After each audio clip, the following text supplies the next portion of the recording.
Isso, vai ter que aparecer, Michele. Vai ter que habilitar a câmera até para eu ver vocês aí e interagir com vocês, tá? Assim, não é nada assim, imposto, tem que abrir a câmera, mas eu gostaria que vocês abrissem a câmera, tá, gente?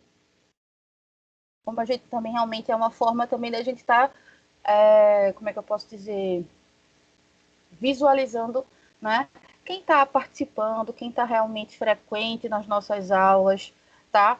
Porque, infelizmente, a gente sabe que a minoria, claro, mas tem gente que não. Estou vendo ali agir, hoje, né? Tem gente que, infelizmente, loga na aula e não participa, né? E não está ali assistindo. Então, não se preocupe. Ah, professora, eu tô. A minha casa está bagunçada, professora, eu não estou arrumando. Não, não se preocupe com nada disso, tá? É só mesmo para eu vê-las, certo? E vocês, né, também, de Eu uma certa aqui, forma. prof. Oi, Sabrina. Boa Oi, noite. boa noite. Bom, sim, se a câmera não estiver funcionando, não tem problema, tá? Mas quem tiver com a câmera funcionando, eu gostaria realmente, né? Se não hoje, que vocês talvez não tenham se preparado, né? Não tenham colocado a roupa de gala para assistir a aula, né? Mas a partir da próxima aula eu gostaria de ver os rostinhos de vocês, tá certo, gente? Para além das fotinhos que tem aqui, porque a maioria fica só as iniciais do nome, né? Aí fica mais impessoal ainda, tá bom? Bom, gente, a nossa disciplina, certo? Ela se chama Tópicos Integradores 1.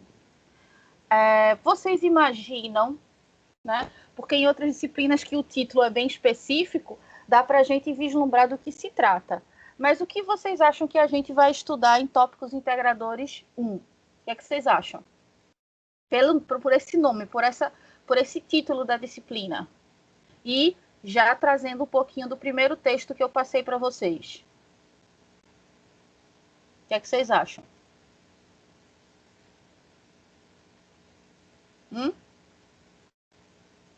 Tópicos integradores.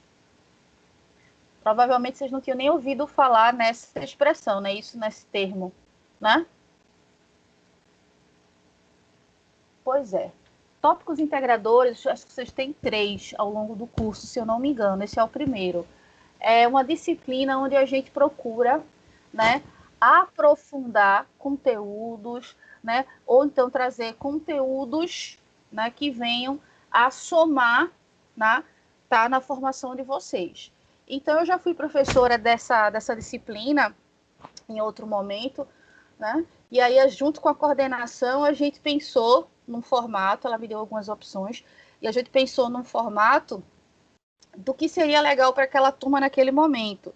Até porque cada turma, né, ela tem um perfil e cada momento, tá, tem a sua importância. Então, nada mais justo do que a gente, né, em pleno momento de pandemia, tá, gente, em pleno momento de isolamento social, de cada vez mais essa relação virtual, né? E no nosso caso, na educação, do que a gente tratar, de fato, como é que está se desenrolando a educação hoje, a educação, né, contemporânea, essa educação do século XXI, tá?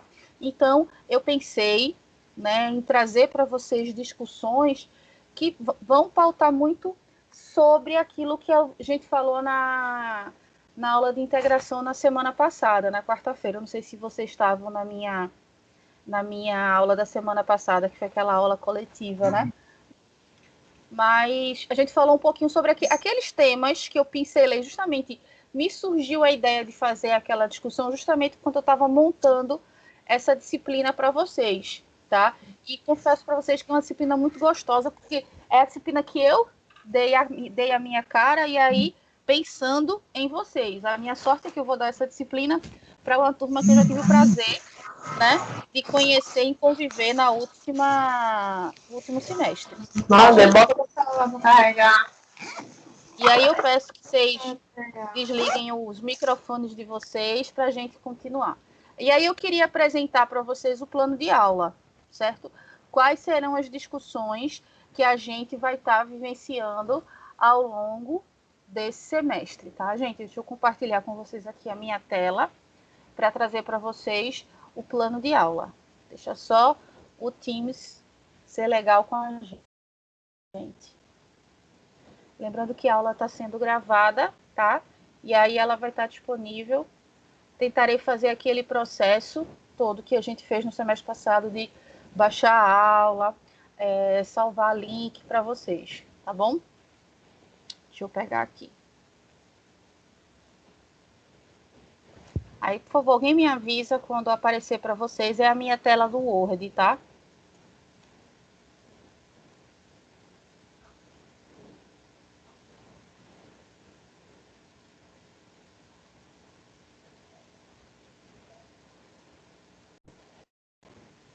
Oi, gente.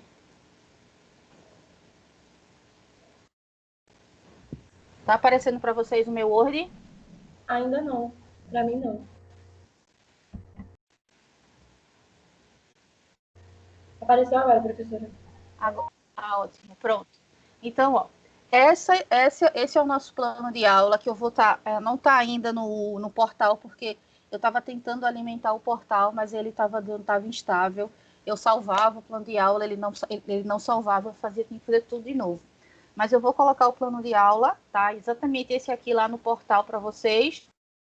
E também vou, por favor, não mexam na apresentação, tá? Deixa que eu mexo aqui, tá certo? Vocês continuam vendo o meu Word?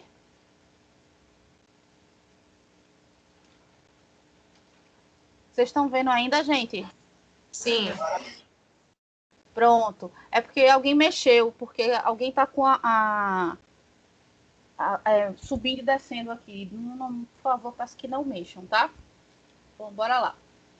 Então, na aula de hoje, certo? Que é a nossa aula propriamente dita da disciplina, tá? Nossa primeira aula, né? Aí eu estou fazendo essa apresentação para vocês da disciplina, certo? E aí a gente vai estar com a discussão do texto que eu compartilhei desde a semana passada com vocês, que é o papel da educação escolar para o exercício da cidadania, tá?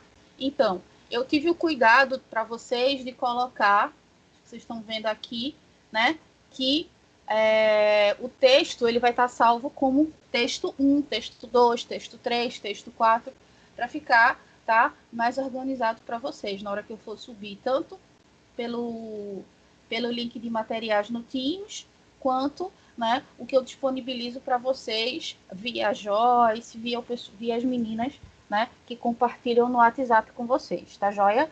Para que todo mundo tenha acesso às nossas discussões. E esse material aqui também eu vou estar distribuindo, tá, para vocês, ok? Então vamos lá. Aí tá aqui, ó. Texto 1, texto de hoje, aquela discussão, né, de educação e cidadania. Semana que vem, dia 1º, a gente vai estar discutindo os desafios da educação na atualidade. E aí o texto é esse aqui, ó. Um olhar sobre a educação moderna no século XXI. Então, assim que terminar a aula hoje, eu já disponibilizo para vocês, né, o texto. Eu vou colocar todos os textos de uma vez só, tá? Lá na área de materiais do Teams, certo? E vou mandar também ou para o e-mail da turma ou para as meninas do WhatsApp. E aí vocês seguem por esse material aqui, tá? A sequência das nossas discussões, ok? Na aula do dia 8, já em setembro, né? A gente vai discutir a formação docente na atualidade. Se a gente está discutindo educação, por que não também trabalhar numa perspectiva da formação de vocês, da formação dos educadores, certo? E aí o texto é a formação didática do educador contemporâneo, certo? Do Celso Vasconcelos, tá? Também vou disponibilizar para vocês. Aula do dia 15, tá? Do dia 15/9. Uma educação democrática dentro das escolas públicas e privadas. A gente vai fazer aqui nessa aula uma discussão entre, tá? Entre a gestão democrática, uma educação democrática, se funciona, como é que funciona? A gente vai discutir nas escolas públicas. Será que a gente pode falar de educação democrática nas escolas privadas? É uma questão aí a se pensar, tá, gente? E aí, na aula do dia 22, a gente vai trabalhar com políticas de educação e legislação. Então, a gente vai falar, e eu só queria destacar para vocês que a gente vai trabalhar aqui 3 aulas, tá? Com o mesmo texto, que é um livro, e desse livro a gente vai trabalhar 3 capítulos, certo? Que é justamente esses que estão destacados aqui. O nome do livro é Políticas Públicas de Educação, tá? Que é do Ministério Público lá do Rio de Janeiro, esse livro, certo? Políticas Públicas de Educação. E aqui em cima tem dizendo qual é a autor e qual é o texto que a gente vai usar, ou seja, qual capítulo a gente vai estar discutindo, certo? No do dia 15 é esse, Democracia e Cidadania Pública e Privada na Educação Brasileira. O do dia 22, que é quando a gente vai discutir políticas de educação e legislação, a gente vai dar uma revisitada um pouquinho no que a gente viu, né, na nossa disciplina passada, e aí é o texto do Evaldo Bittencourt, né, que é Políticas de Educação na Atualidade como Desdobramento da Constituição Federal e da LDB, certo? A gente viu bastante isso, então vai ser uma revisita para vocês, tá? E uma revisita sobre a nossa disciplina, ok? Dia 29/9, então, é o último texto, tá? O texto 6 desse mesmo livro, Políticas Públicas, só que dessa vez da Bianca Moraes, que é o capítulo O Papel do Controle Social na Implementação das Políticas Públicas de Educação no Brasil Contemporâneo, tá? Então, a gente vai discutir o que significa essa expressão, esse controle social. Será que a escola é um lugar de controle ou de controle social, certo? E aí a nossa primeira prova, né, primeira unidade, está marcada lá para o dia 6/10, certo? E aí é uma prova objetiva e subjetiva. Por que eu coloquei isso? Porque a gente vai ter uma prova, né, que eu vou ainda pensar essa prova, vou ainda elaborar essa prova para vocês, mas ela vai ter questões tanto objetivas, né, questões de múltipla escolha, quanto questões discursivas, né, as que vocês respondem, né, escrevendo, tá? Então, e assim, como essa nossa disciplina, Tópicos Integradores, ela é uma disciplina muito particular, ou seja, é bem diferente a que eu estou dando aqui, da que outra professora está trabalhando na unidade paulista, do que outra professora está trabalhando em outras unidades, certo? Eu que montei essa disciplina. Então, a prova que vai aparecer para vocês é a prova que eu vou elaborar para vocês em cima das nossas discussões, tá? Isso tem a ver com a prova de segunda unidade, né, da colegiada, tá, gente? Cadê aqui? Ah, pronto. Aí na aula do dia 13/10, né, a gente vai estar discutindo o texto 7, a instituição escolar na sociedade contemporânea. Então, novamente, vamos discutir como é que a escola o que é a escola hoje. Quando a gente fala assim nessa perspectiva de contemporânea, é o que a gente está vivenciando hoje, né? E hoje, mais do que nunca, esse hoje, né, do isolamento social, esse hoje pós-BNCC, esse hoje, né, com tantas transformações, certo? É o texto 7. Aí no dia 20/10, a gente tem a discussão aqui, um autor que vocês nem conhecem, que é o Paulo Freire, claro que vocês conhecem, né, gente? E aí a gente vai discutir educação e política, né? Que foi um pouquinho daquilo que a gente discutiu na aula de acolhida de vocês na semana passada. E é justamente esse livro, que é um dos livros mais conhecidos do Freire, que é Educação como Prática da Liberdade, que é uma das coisas que o Freire defendia muito, tá? E aí eu consegui esse livro, baixei ele completo, né? Ele digitalizado, então vou disponibilizar ele para vocês, certo? E aí esse Educação em Política, ele é o primeiro capítulo, tá? Desse livro do Freire. A gente não vai analisar o livro todo, não, né? Até porque a gente precisaria de muito mais tempo, uma demanda muito maior. É apenas, certo? O primeiro capítulo, e vocês terão esse material, tá? E aí, na semana que tem aqui, o dia 27/10, é a semana que está marcada lá no nosso calendário para as oficinas profissionalizantes.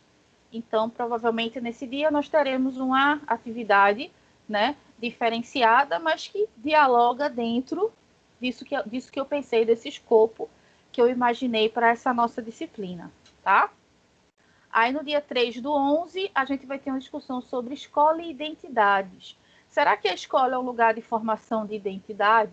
O que é essa identidade que eu estou falando aqui, tá? E aí a gente vai estar adentrando num texto, né? A escola como espaço de memórias e formação de identidades, que é do Bruno Costa, tá, gente? Então, esse é o texto de número 9, certo? Escola e identidades. Aí lá no dia 10/11, a gente vai discutir educação para a diversidade. E aí a gente vai discutir, né, alguns conceitozinhos, como o que é diferença, o que é diversidade, o que é pluralismo, tá? E aí é no texto, né, do Clodoaldo Cardoso, Fundamentos para uma Educação na Diversidade, tá? É importantíssimo porque a gente vai discutir a questão da diversidade cultural, da diversidade, né, das mais variadas facetas dessa diversidade. Aí, no dia 10/11, a gente vai, dentro dessa perspectiva, né, dia 17/11, dentro dessa perspectiva, a gente vai discutir um dos temas que me é mais precioso e mais caro, como sou uma pesquisadora, né, de estudos de gênero, de história das mulheres, então eu trouxe uma discussão da professora Guacira Lopes Louro, que ela é uma referência no que diz respeito, né, aos estudos de gênero e sexualidade para a educação. E aí eu peguei um texto dela, tá? Que é esse Gênero e Sexualidade, Pedagogias Contemporâneas. E aí a gente vai trazer justamente a importância dessas discussões de gênero na educação. Tá? Eu estou pensando em uma coisinha aqui diferente para fazer com vocês, mas deixa eu ver se vai acontecer mesmo. Se acontecer, vai ser legal para vocês, certo? E no dia 24/11, a gente tem a nossa última aula, né? Com o texto de número 12, que eu tenho até que colocar aqui. Deixa eu aproveitar que eu tinha esquecido. Texto.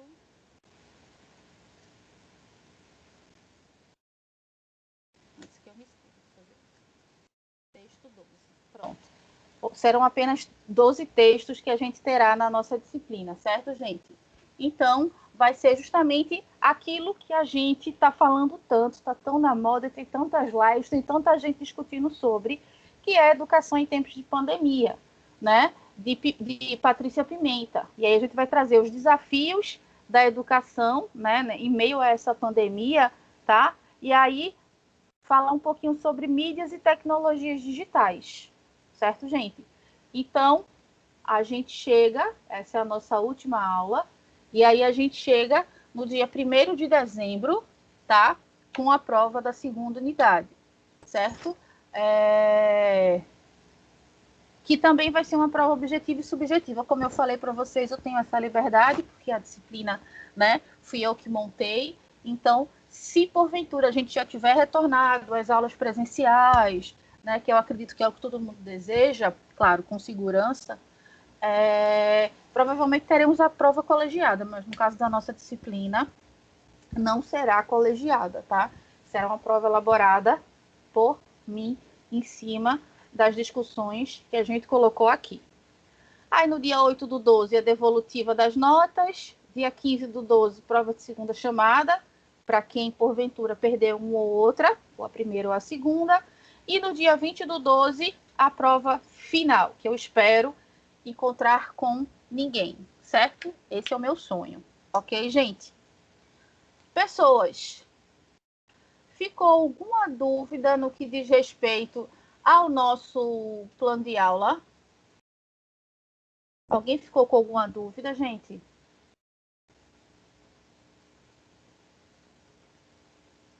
Alguém ficou, não ficou claro alguma coisa que eu tenha passado para vocês, ou alguém não compreendeu alguma das temáticas, né, que eu passei para vocês?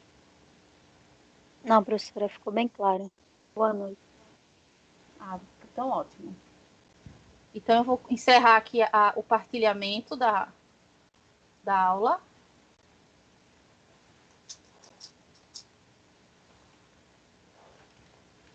Pronto, voltamos para cá.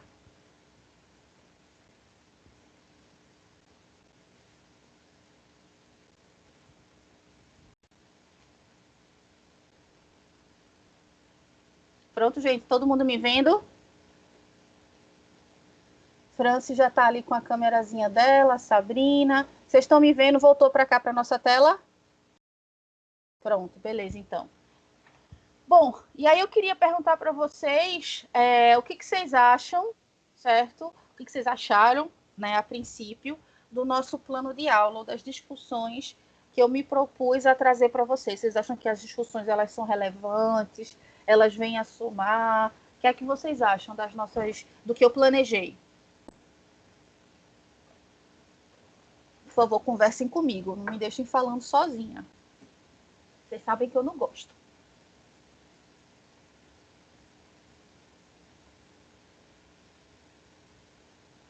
Por tudo silencioso.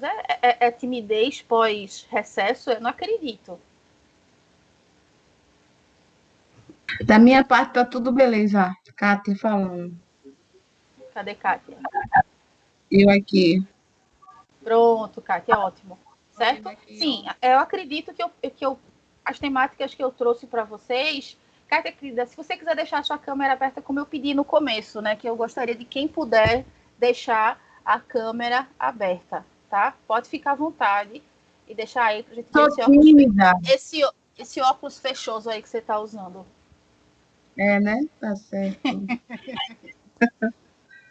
Tá, gente? Então, assim, foi pensando no que eu poderia somar para vocês, certo? Na nossa discussão de hoje, na nossa discussão, na nossa disciplina, tá? E isso nos leva ao texto de número 1, que é o texto intitulado O papel da educação escolar para o exercício da cidadania, tá? Todo mundo conseguiu, se não leu, mas todo mundo conseguiu ter acesso a esse texto na semana passada. Eu pedi para a Joyce disponibilizar para vocês. Boa, Kátia, tá até com ele impresso aí. Kátia é o old school, né? Tem que ter o papel concreto na mão para poder ler, riscar, rabiscar. Eu sei como é. Pronto, gente. A idade não me permite ficar ali no computador. Tenho que ter o papel para lá entender, copiar e aquela coisa toda. Eu lhe entendo também. Eu gosto do concreto. Tive que me adaptar, mas também gosto do concreto, certo? E aí o texto, eu já queria conversar com vocês, né? Algo que a gente começou a conversar na semana passada, né? O conceito de cidadania, certo? Quem fez a leitura, quem lembra da nossa discussão, ou quem porventura viu isso em outra disciplina, né? Eu perguntei o que seria, né, cidadania. E aí é uma pergunta para vocês responderem para mim. Não se preocupem em elaborar demais, não. Me deem um conceito do que seria, né, cidadania. O que é que vocês acham? Cidadania. Tem a ver com o quê? O que é que está por trás? O que é que vocês acham? Esse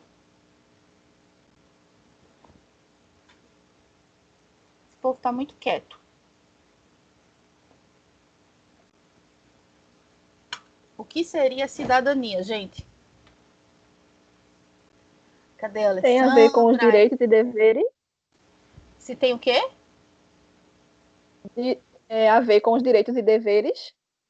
A Aline está falando, sim, tem a ver totalmente com direitos e deveres. Mas a gente tem que entender, né, que não é apenas isso. Isso é a definição, né, que a gente tem como a mais abrangente, a mais direta do que seria a cidadania, mas aí a gente puxa outras reflexões. Então, o que seriam esses direitos e o que seriam esses deveres? E para que eu preciso ter direitos e por que eu tenho que obedecer alguma regra, tá? Então, quando a gente pensa a cidadania como conjunto, né, o cidadão é aquele ser dotado, né, de direitos e deveres garantidos por lei, né? O que está por trás disso, tá, gente? O que seria? A Débora botou aqui que tem a ver com honestidade, tá? Eu acredito que honestidade é um valor, certo? Que está relacionado bastante à questão da ética, certo? E a ética tem tudo a ver com cidadania, tá? Aí deixa eu ver se eu consigo puxar mais uma reflexão de vocês. Isso, Rízia, questões políticas, claro, perfeito. Né? Porque, como a gente viu, né, na semana passada, política é tudo aquilo que diz respeito às decisões coletivas. E aí, deixa eu perguntar, quando que vocês, né, as outras pessoas, quando que nós somos cidadãos? Quando a gente está atuando enquanto cidadão? Tem algum lugar, tem algum momento? O que é que vocês acham? Quando votamos. Quando votamos. O que mais? Apenas aí?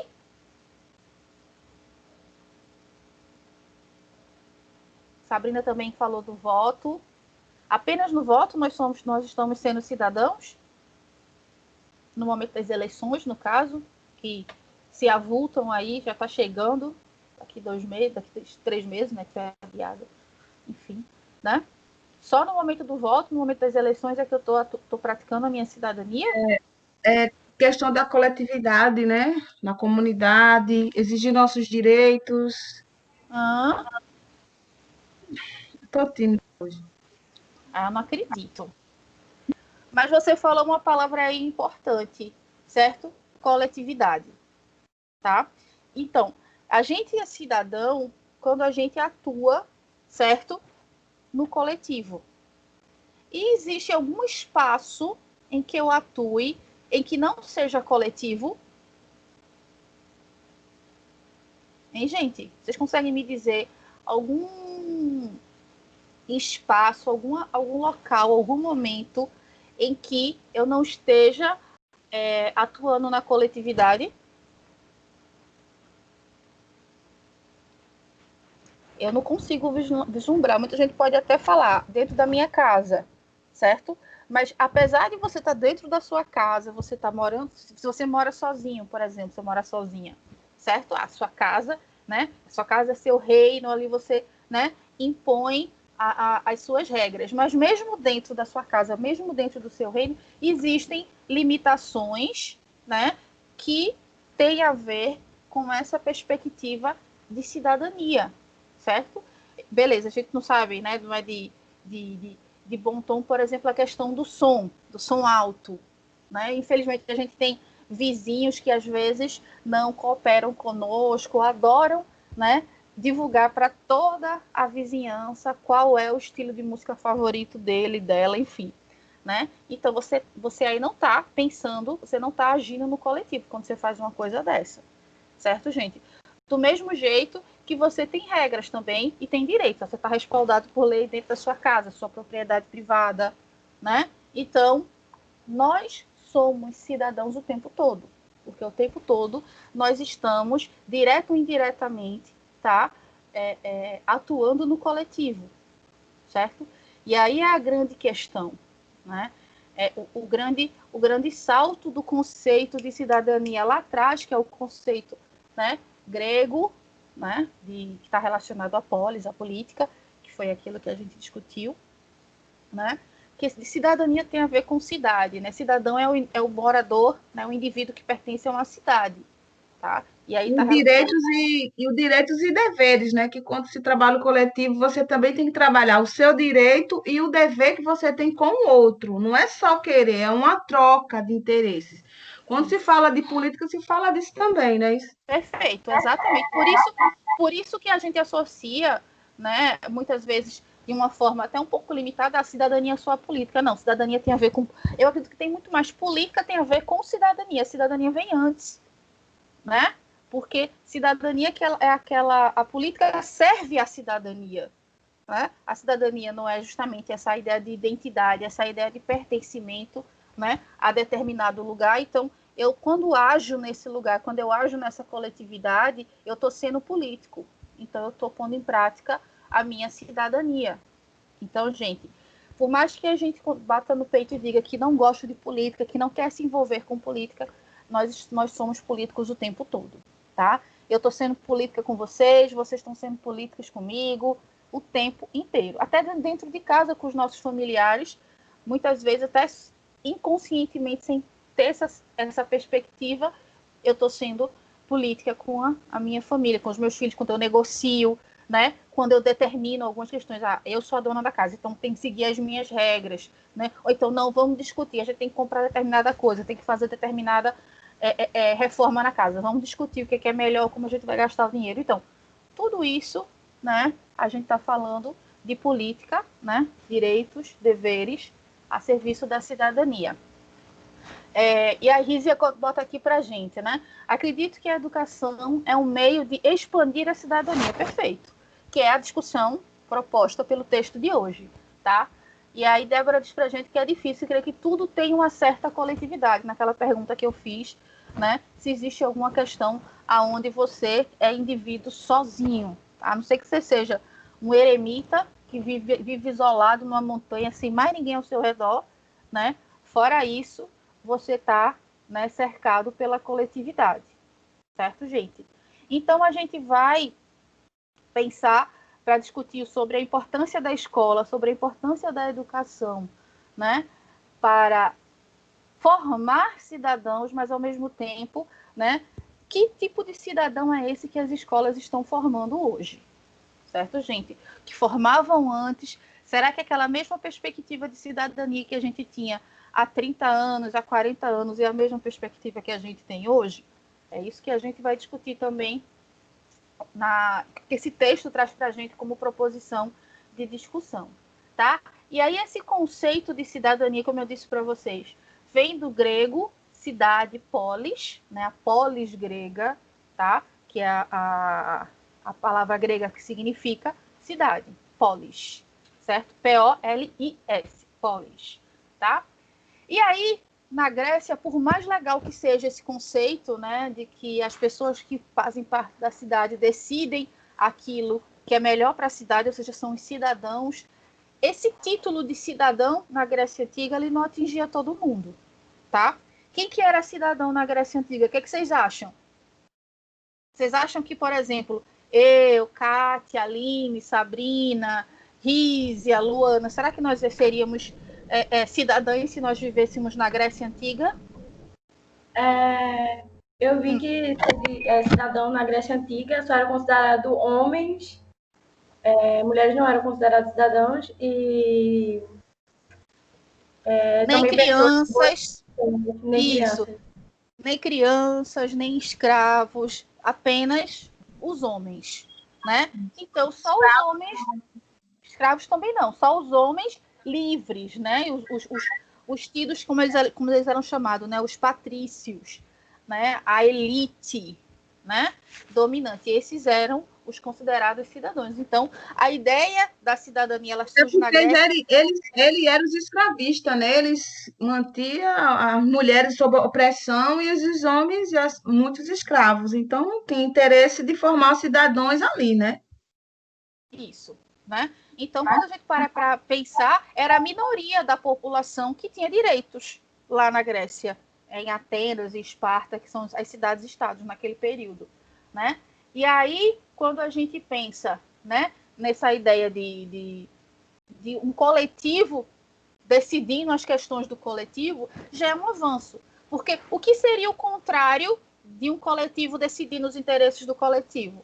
Seria um governo, uma administração, enfim, autoritária, onde um indivíduo, né, ou a aristocracia, né, ou um grupo mínimo de indivíduos decidia o que era melhor para todos, tá? Então, a gente entende que a cidadania, dentro de uma estrutura democrática, que a democracia também é uma invenção grega, está diretamente relacionado aí com a cidadania, tá? A democracia, ou democratia, né? Ou democratia, como o grego fala, né? Significa governo do povo.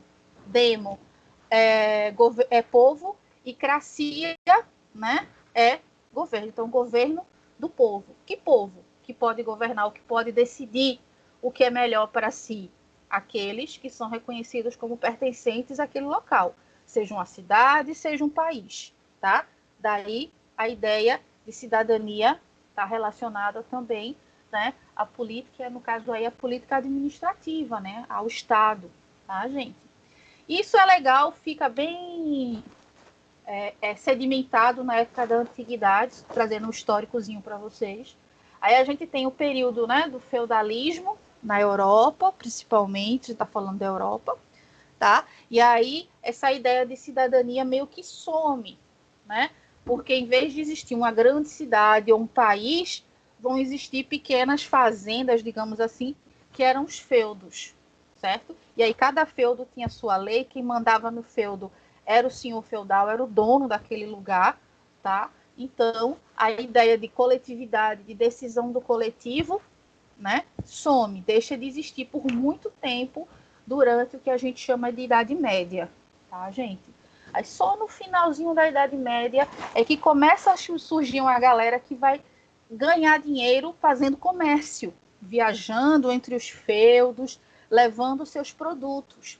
E aí as cidades, as vilas, perdão, as vilas onde esses viajantes, comerciantes se estabeleciam, né, iam cada vez mais crescendo. Quando chegava mais comerciantes e as pessoas também, né, porque onde tinha comerciante tinha que ter uma série de outras atividades para atender aquelas demandas. E aí as vilas começaram a crescer e elas criaram os burgos, tá? Os burgos, né, é a volta do que a gente entende quanto cidade. E os habitantes dos burgos, tá, essa palavrinha, era nada mais, nada menos do que os burgueses, tá? Daí a gente fazer essa referência, chamar as pessoas, né, com determinado poder aquisitivo de burguês. A fulano é muito burguesinho, né? O fulano é muito burguesinha, né? Está muito relacionado a essa ideia de que o burguês é aquela pessoa, né, que tem dinheiro. E de fato é, tá, gente? Aí a concepção não está errada, tá? E aí, quando vai acabando ali a Idade Média, e aí vem a afirmação dessa nova classe social, que é a burguesia, nem é pobre, lascado, que não tem o que fazer, vendia sua mão de obra ou trabalhava nos feudos, nem era da nobreza, certo? Não era de família nobre, não estava relacionado a um rei, a nada disso. Eram comerciantes que faziam a sua riqueza e o seu poder através do dinheiro, tá? E aí a gente tem, né, o surgimento do que mais tarde a gente vai chamar de sociedade capitalista, que está diretamente relacionada à burguesia, tá, gente? E aí, novamente, a perspectiva de cidadania volta ao foco, tá? Quando a gente vem com a ascensão dessa sociedade capitalista. E aí, a gente tem dois importantes eventos históricos, fiquem atentas e atentos, dois importantes eventos históricos que vão marcar a história da cidadania e a história do mundo, né? Que foram duas revoluções. Quando a gente em história fala... Oi, quer falar alguma coisa? Dizendo que eu sou fã da Revolução Francesa. Pronto, vamos falar dela já já, certo? Então, Kátia, você leu o texto, né? Que você já está antecipando aí o que a gente vai discutir, então estou vendo que você leu o texto, ótimo. Então, a gente está falando de duas revoluções, e quando em história, em sociologia, enfim, nas humanidades, a gente usa essa expressão revolução, não é qualquer evento, qualquer revolta que a gente pode usar esse título de revolução. Quando a gente fala para poder receber essa alcunha de ser um movimento revolucionário, é porque ele tem que transformar três esferas. Que esferas são essas?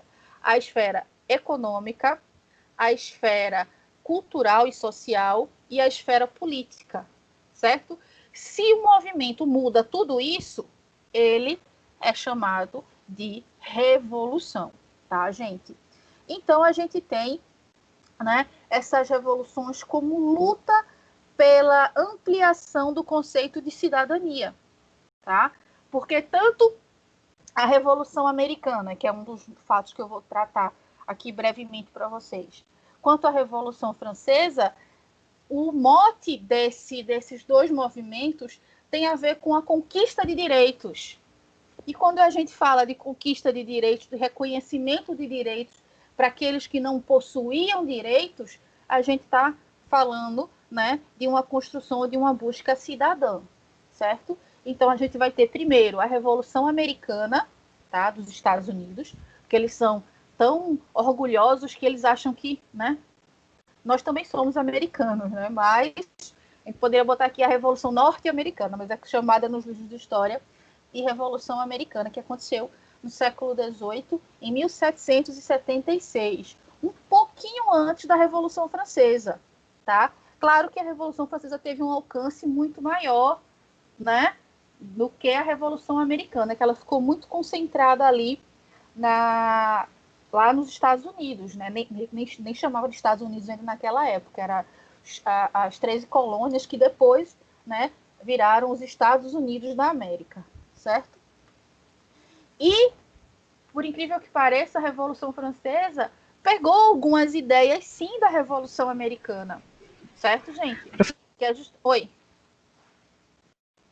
Quem quer falar? Alguém quer dizer algo? Então, vamos seguir, tá? E aí, a Revolução Americana nada mais era do que a busca, né? Porque nessa época, os Estados Unidos, que a gente vou chamar de Estados Unidos para ficar claro para vocês, eles eram colônia da Inglaterra. Do mesmo jeito que aqui Brasil era colônia de Portugal, nesse momento, os Estados Unidos eles eram colônia da Inglaterra. Eles foram colonizados pelos ingleses, tá? E aí eles não queriam mais... Oi? Oi, Michele? Foi que travou aqui para mim.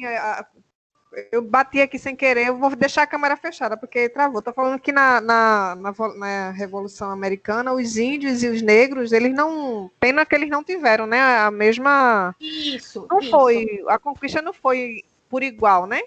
Para eles. Que é uma coisa que, assim... Por isso que a gente está fazendo esse pequeno passeio histórico, né? Para entender o conceito inicial de cidadania e como ele é hoje. Então, a gente está vendo que na Grécia Antiga, onde ele surgiu, ele não foi universal, tá? Então, não atingiu a todos. Aí, quando ele volta à discussão na Revolução Americana, também ele não atinge a todos. Por quê? É quando os Estados Unidos, né, lutam pela independência, que tem o dia 4 de julho, o Independence Day, aquela coisa toda americana, eles criam a Constituição deles, certo? E é isso que inspira muitos outros países, a Constituição norte-americana, tá? E aí, essa independência, né, ela busca uma ideia de liberdade. Então, quando a gente fala em cidadania, a gente está falando também em liberdade, certo? Só que, quando eu estou falando de cidadania, ou seja, de eu saber viver no coletivo, e eu também estou falando de liberdade, é uma liberdade até certo ponto limitada. Porque vocês sabem que existe aquela máxima, né? A minha liberdade termina onde começa a liberdade do outro. Então, é uma liberdade que precisa ser regrada. Regrada com o quê? Com leis. Ou seja, as leis, né? Que no caso, a gente fala dos deveres, né? Que eu tenho que obedecer para viver melhor em coletividade, certo? Não só aquilo que eu tenho direito, mas também aquilo que eu preciso obedecer, tá, gente? E foi isso que Michele falou mesmo, né? Por mais legal que a ideia, né, revolucionária norte-americana já foi universal, porque ela não abrangeu toda a população, né? Então, os nativos norte-americanos, né, os índios norte-americanos, né, os que sobraram, né, porque os colonos, né, que lá chegaram, eles dizimaram a população indígena, tá, gente? Como pensar que não foi muito diferente, né? Porque aqui também os nossos índios foram dizimados. Lá eles fizeram a mesma coisa, o negócio dele era terra, era posse, se apossar da cultura indígena, do que eles tinham. Muito diferente daqui do Brasil, não. A gente pode chamar de a grande diferença é que aí vai muito da questão cultural, né? os nativos norte-americanos eles resistiram muito mais à investida, né, do colonizador, enquanto os nativos aqui sul-americanos, com exceção, claro, a gente não pode generalizar, mas se a gente pegar, tem também a questão dos incas ali no Peru, dos maias e dos astecas ali na América Central, mas aqui no Brasil a gente não tinha, não foi uma resistência muito grande. Sim, teve, né, um confronto, muitos índios morreram, sim, mas se a gente for fazer comparação com a população indígena que foi dizimada nos Estados Unidos, foi muito maior lá, né? Tanto é que por muito tempo o imaginário da cultura norte-americana dos filmes de faroeste, quem que eram os vilões nos filmes de faroeste? Eram os peles vermelhas, né? Quem aqui já viu alguma coisa dos faroestes ou costuma assistir filmes norte-americanos, tinha muito isso. Os índios eles eram pintados como os vilões, quando na verdade eles eram, né, os donos da terra que estava sendo roubada deles, né, pelos colonos. Mas enfim. E aí aqueles que deveriam ter mais direito àquela terra, né, ficaram de fora, né, na Constituição Americana, do direito a serem cidadãos. Eles e os escravos, porque também teve escravidão, tá, lá nos Estados Unidos, certo? E aí a gente consegue vislumbrar que essa luta por essa cidadania para todos, ela perdura. Não é porque teve esse momento de revolução nos Estados Unidos que a cidadania que a gente conhece hoje surgiu. Não, pelo contrário. E aí a gente chega na Revolução Francesa, tá? Que acontece aí pouco mais de 13 anos depois, né, lá da Revolução Americana. E aí a gente pode falar que é o início do que a gente entende como a cidadania de hoje. Tá, gente? E aí é a perspectiva que eles tinham de uma visão do homem como sujeito de direitos civis.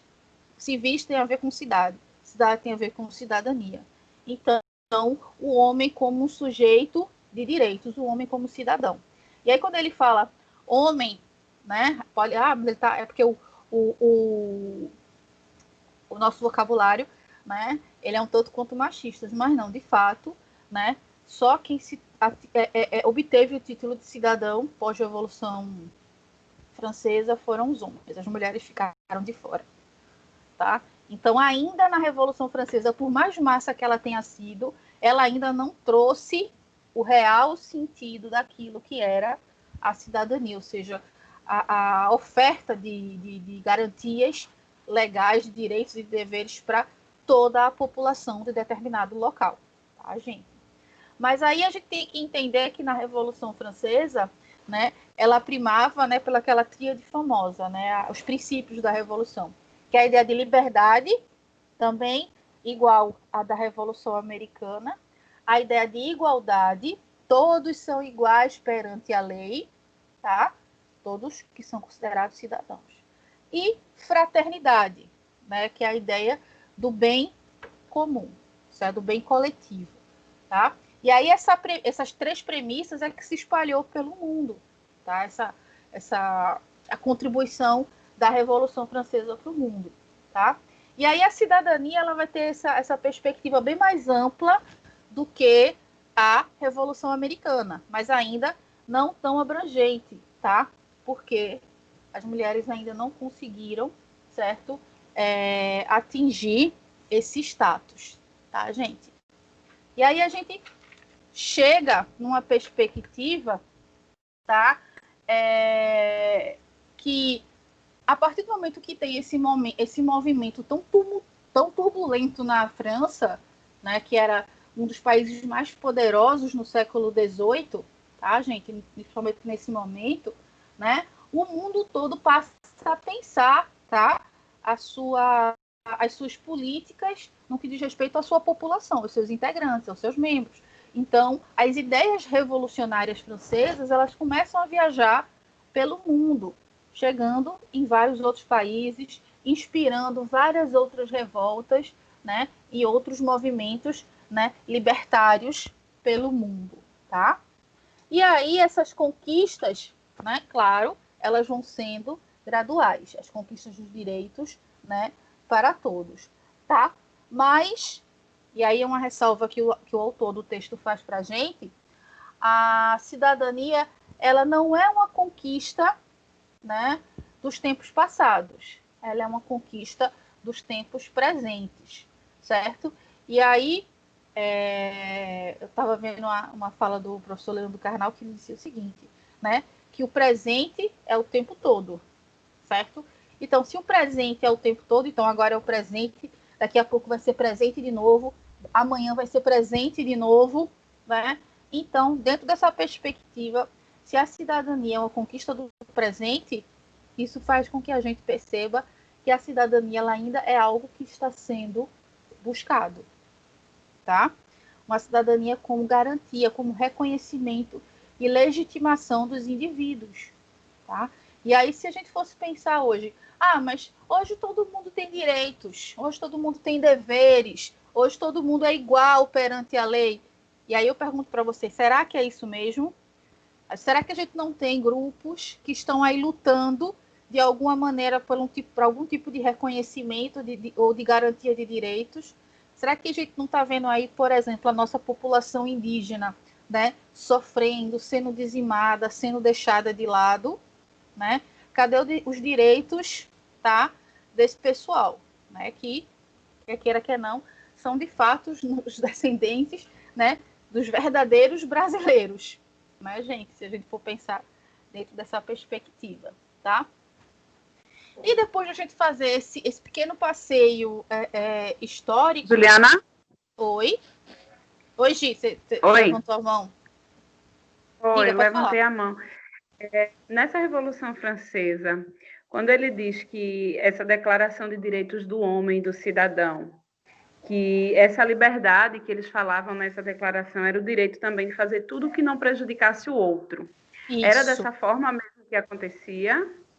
Eu achei bem interessante. Eu disse, poxa, a gente conhece aquela famosa frase, né? O nosso direito termina quando o do outro começa. Uhum. Era dessa forma mesmo que acontecia ou isso estava somente na declaração para constar?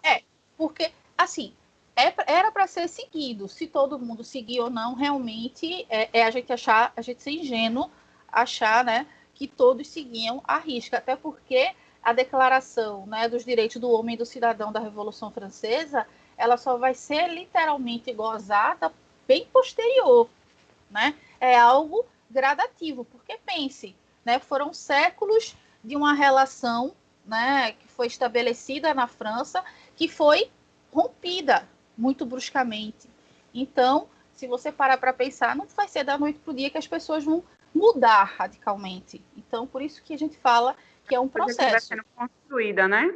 Isso, que vai sendo construída, mas a semente ela foi plantada, entendeu? A ideia, como você me falou, você achou linda a ideia de que o bem pensar no bem do outro. Eu não posso fazer nada que vá ferir ou vá atingir a outra pessoa, né? Isso é a base de uma sociedade, né, harmônica. Quando eu penso no outro, tá? Antes de pensar em mim, certo? Porque o bem do outro vai ser o meu bem, porque eu faço parte do mesmo coletivo que ele, tá, gente?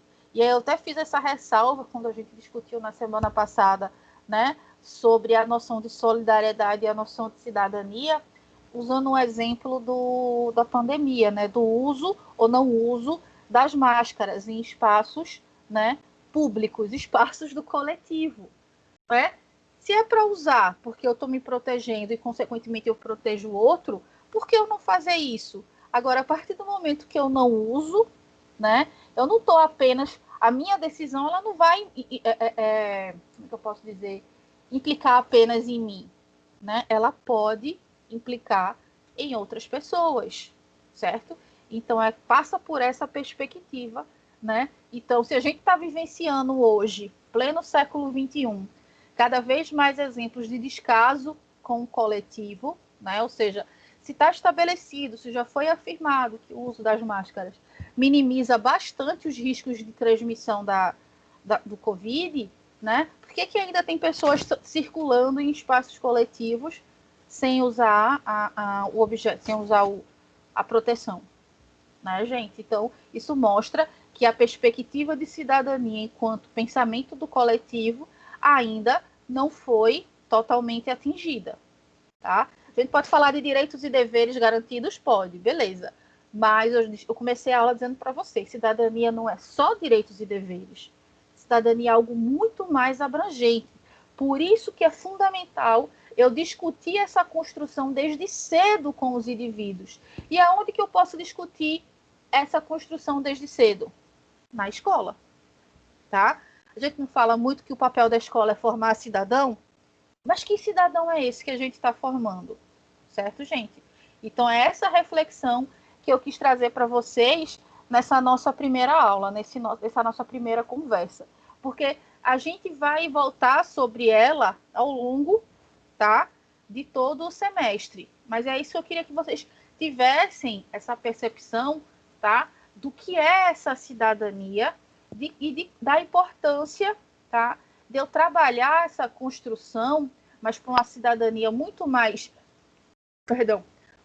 abrangente, muito mais crítica, certo? Do que simplesmente a cidadania é o conjunto de direitos e deveres que os indivíduos têm. Não é só isso, gente, é muito maior do que isso, tá?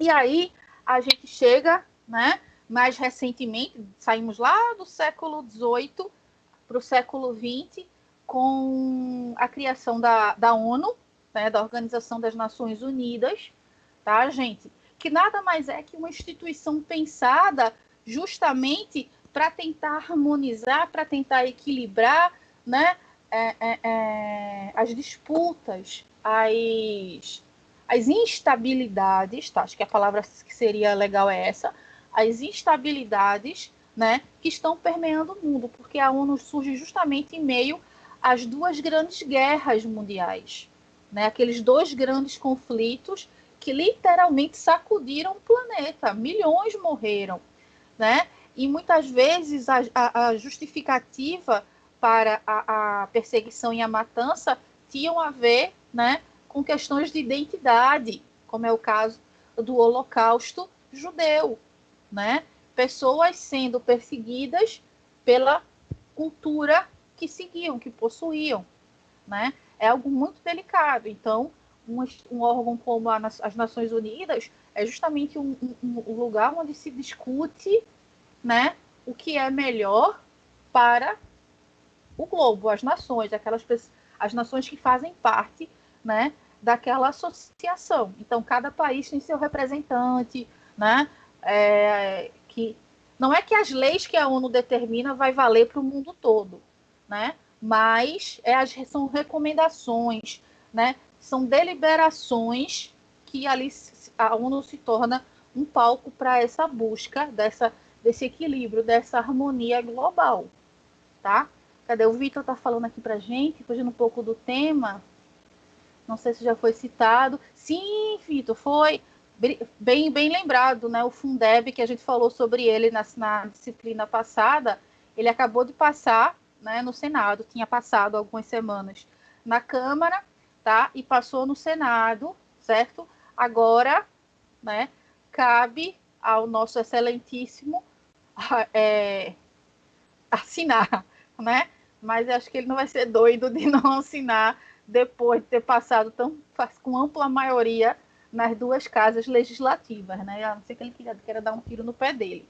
Mas, enfim, eu fico, né? É uma pequena vitória em meio a tantas, né, cipuadas que a gente vem levando. A gente que eu falo, né? Nós da educação, tá, gente? Então, o novo Fundeb aprovado é algo realmente positivo, tá? Obrigada pela lembrança, Vitor, isso mesmo. Eu tinha visto um pouquinho antes de começar a aula sobre isso, né?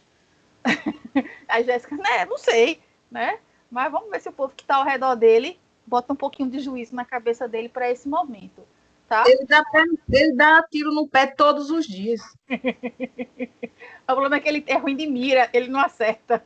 Daqui a pouco é ruim de mira, né? Bom, e aí a gente está discutindo, né, a formação da ONU, e dentro da ONU, pegando uma ideia do que já tinha sido discutido na Revolução Francesa, né, vai surgir a Declaração Universal dos Direitos Humanos, tá? Que é aquela declaração que a gente conhece hoje, tá? Que hoje a gente estuda, que hoje a gente fala muito sobre essa expressãozinha, muita gente critica, né? E muitas vezes por ignorância, né? O que são os direitos humanos, né? O direito do ser humano, tá? E aí a ONU estabelece esse conjunto, né? Essa cartilha com, né, os direitos que dizem respeito ao humano, seja o humano suíço, humano americano, humano brasileiro, humano palestino, certo? Existem direitos do ser humano. E aí o que a declaração fala? Que esses direitos do ser humano, muitas vezes ele está acima, tá, dos direitos locais, né? É quando justamente a ONU vai interferir, quando você, por exemplo, tem algum tipo de conflito muito violento em que o direito básico, ou seja, a vida, está sendo, tá, desperdiçada. Então, a ONU vai lá, intervém de alguma forma, tem as suas forças, né? Quando tem fome, quando tem catástrofe, tem as forças, né, da ONU que vão lá, da UN, né? Então, o Brasil teve um tempo aí no Haiti, teve um dos países mais pobres do mundo. O Brasil mandou, né, tropas, né, para ajudar as tropas da ONU a restabelecer lá, a minimizar, né, as catástrofes que aconteceram no Haiti, ponto de terremoto, ponto de guerrilhas, enfim, né, gente? E aí essa liberdade, tá, que vai surgir, né, de uma crença, tá, e que todos os homens eles devem, né, eles têm que viver a salvo, tá, do temor e da necessidade. É justamente essa questão, né, de justificar determinadas ações porque são necessárias. Não, calma lá. A necessidade maior é a necessidade à vida, né? Então, a gente tem que priorizar acima de qualquer coisa a vida, tá, gente? E aí a gente pensa que nesse momento, século XX, a gente já está falando de globalização. Então, o mundo ele está todo conectado, né? Então, a gente está falando de cidadania, até que a gente tem uma expressãozinha que fala, né? Cidadão do mundo, tá? Que é justamente eu fazendo parte não só mais do meu país, mas eu faço parte, né, de algo muito mais amplo, certo? Eu sou um cidadão do mundo, ou seja, a noção de cidadania, ela parte do que é local para o que é global. E aí a gente vem para o conceito de justiça social. O que é justiça social, certo? E aí, de acordo com a ONU, a justiça social é o conjunto de direitos, né, e de deveres para todos os membros da família humana. Todos os membros da família humana. Então, foi ser humano, não importa se é, como eu falei, não importa se é judeu, se é palestino, se é egípcio, se é brasileiro, se é argentino, não importa, certo? Todos pertencem à família humana. E aí, chegando aqui para o Brasil, né? Se a gente for, vocês já discutiram sobre educação no semestre passado, né? Nas constituições, e algumas delas já falavam sobre os conceitos de cidadania, quem era cidadão naqueles períodos, mas a gente vai se debruçar mais sobre a Constituição de 88, que é a nossa atual Constituição, tá, gente? Que é ela que vem estabelecer essa noção de que cidadão é aquele indivíduo, né, dotado de direitos e deveres, aqueles que são pertencentes à nação brasileira, tá? E um desses direitos que está estabelecido na Constituição e é um direito que deve ser oferecido pela instituição política máxima, ou seja, o Estado, é o direito à educação, tá? Então, é na Constituição de 88 que diz que é direito do Estado oferecer educação básica a toda a população, tá, gente? E aí é quando a gente tem reafirmada a cidadania. Então, a educação e a cidadania estão diretamente conectados, tá? Porque ele é um direito estabelecido por lei. Tá lá, é um direito constitucional, a cidadania e a educação, tá? E aí a gente vê que esse direito à educação, inicialmente, ele vem de uma expansão da escolarização. Então, primeiro de tudo, eu tenho que oferecer, né, escola para todo mundo, né? Diminuir a quantidade de crianças fora da sala de aula. Então, vamos construir escolas, vamos fazer programas educacionais, vamos criar políticas públicas de educação para possibilitar que o máximo de... ou a totalidade de crianças e jovens em idade escolar estejam dentro da escola, certo? Então, a primeira preocupação é isso, essa expansão da escolarização, tá? E depois disso, uma universalização de uma educação escolar. O que seria essa universalização de educação escolar?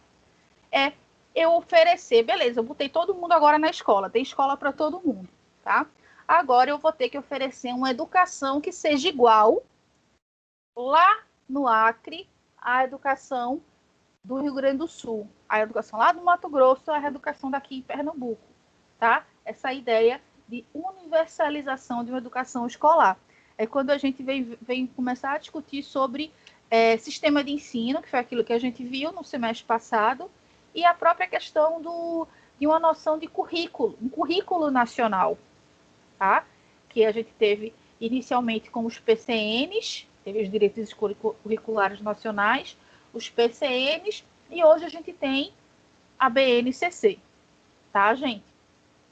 E aí é justamente essa ideia de universalização da educação escolar, tá? E aí a gente pensar numa perspectiva bem mais ampla para a cidadania, não é só direitos e deveres, certo? Tem a ver muito com empatia, tem a ver muito com solidariedade, tem a ver, acima de tudo, com respeito, certo, gente? Então, se eu vou viver em sociedade, se a minha sociedade ela é diversa, se a minha sociedade ela é plural, eu tenho de saber conviver com tudo isso. E como é que eu convivo com aquilo que é diferente de mim? Respeitando, tá, gente? Então, a perspectiva de cidadania, para muito além de direitos e deveres, aquilo que deve ser trabalhado na escola, deve ser aquela pautada, certo? Na empatia e no respeito ao outro, tá, gente? E aí eu pergunto para vocês, quem já está em sala de aula, ou quem, né, já tenha visto, ou olha ao redor, é fácil eu trabalhar com essa noção de respeito ao outro? A gente tem visto aí cada vez mais casos de desrespeito ao outro, né? De desrespeito aos indivíduos simplesmente porque ele é diferente de mim. E eu estou falando aí das mais variadas questões, né? E dentro desse desrespeito ao diferente tem muito de racismo, né? Tem muito de machismo, tem muito de homofobia, tem muito, né, de intolerância, gordofobia, de intolerância às pessoas, né, com necessidades especiais, tudo isso que vai contra os princípios de cidadania, tá, gente? Então, oi? Eita, professora, eu tenho visto e escutado também de algumas colegas sobre essa questão de tratar a cidadania nas salas de aula. E aí a gente estava discutindo sobre e a gente chegou à conclusão que tem certas escolas que não se preocupam com essa questão de ética, de cidadania, de respeito ao outro, e acaba que se cria, que é como se criasse um indivíduo para vencer, para passar nos vestibulares, para, enfim. E essa questão de cidadania, muitas vezes, a criança acaba não tendo, porque muitas vezes ela chega ali na escola, o pai dela trabalha o dia todo e muitas vezes não tem como dar aquela atenção também. E aí isso não é trabalhado nem em casa, nem na escola. E fica, eu acho que se cria crianças sem respeito, muitas vezes sem respeito, sendo racista quando vê uma diferença, ou enfim, outras Você coisas. está certíssima. Eu percebi também que essa questão de tratar sobre o que eu falei a você agora acontece muito em escolas com ensino tradicional, mais tradicional assim. E eu vi também, por exemplo, eu trabalho em escola municipal. E nessa escola municipal que eu trabalho, a gente procura tratar as diferenças, falar sobre as diferenças, sobre o respeito. Então, como a gente trabalha com a educação infantil, as crianças aprendem muito brincando. Enfim, o que eu acabei vendo com essa experiência é que as crianças, elas aprendem e aquilo ali para elas acaba sendo natural, sabe? Quando se aprende desde criança, depois não vai ser. A criança ela não nasce, o indivíduo ele não nasce racista, ele se torna. Isso é Enfim, cultural. isso é cultural. Esse é meu ponto de vista, que eu, em sala e com outros relatos também, tenho percebido. Infelizmente, você falou uma coisa no início da tua colocação, né, que é a realidade, né? Muitas escolas elas estão muito preocupadas apenas em preparar as crianças e os adolescentes para resultado, para gerar resultado, né? Para responder os exames, seja eles, né, Prova Brasil, Provinha Brasil, ANA, Enem e posteriormente Enari, quando na verdade, em vez de serem escolas preparatórias, elas deveriam ser escolas formadoras, né? Que o bom resultado nesses exames seja uma consequência de uma formação ampla, de uma formação universal do indivíduo, né? Porque ao contrário desses exames, o que o mundo e o que o mercado de trabalho, acima de tudo, hoje em dia está precisando é de indivíduos cada vez mais empáticos, indivíduos cada vez, né, que saibam melhor lidar com as suas emoções, que saibam trabalhar com o coletivo, tá? E a gente não tem visto isso muito, né, em algumas escolas, tá? E aí é quando a gente entra, por exemplo, com a BNCC e as 10 competências, com a 10ª competência, que é a questão da responsabilidade social, que está direta, tem tudo a ver com cidadania, quando a gente fala em responsabilidade social. Mas já já a gente chega nisso. Perfeita a tua colocação.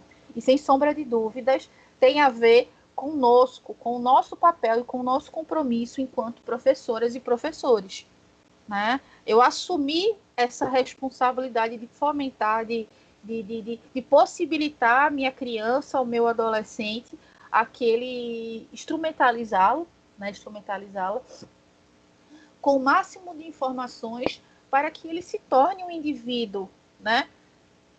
Que tome suas decisões pautadas no respeito, né? Pautadas na solidariedade, pautadas, né, na responsabilidade social.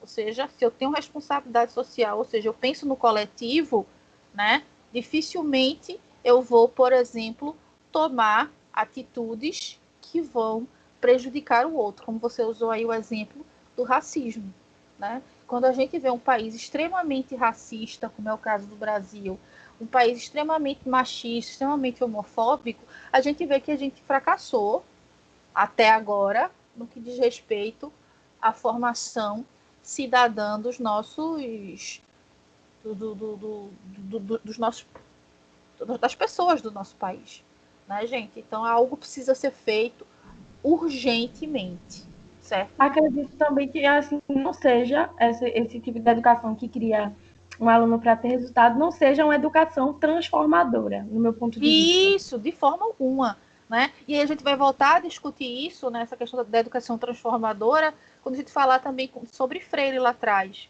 né? Lá atrás não, lá na frente, quando a gente for ter aquela discussão, né, sobre educação libertária e educação transformadora, que são conceitos do Freire, né? Não à toa hoje o Freire ele é extremamente combatido, né, por determinadas alas institucionais, justamente porque ele pregava um modelo de educação que não é interessante para determinados grupos dominantes. Tá? Eles não querem que as pessoas tenham acesso a uma informação, a um conhecimento que vai lhes possibilitar compreender a realidade social com que elas vivem, né? Infelizmente, a gente tem visto cada vez mais exemplos de pessoas que simplesmente não têm a noção do que está acontecendo ao seu redor e acabam reproduzindo ações, reproduzindo, né, comportamentos sem sequer ter a noção daquilo que está falando, né? Ah, eu não concordo com isso porque eu não concordo, porque me disseram que não era para concordar. Sim, mas você entende o que está acontecendo, você entende o que é esse problema, você entende quais são as origens, né? E isso é bem delicado, tá, gente? E aí... Oi.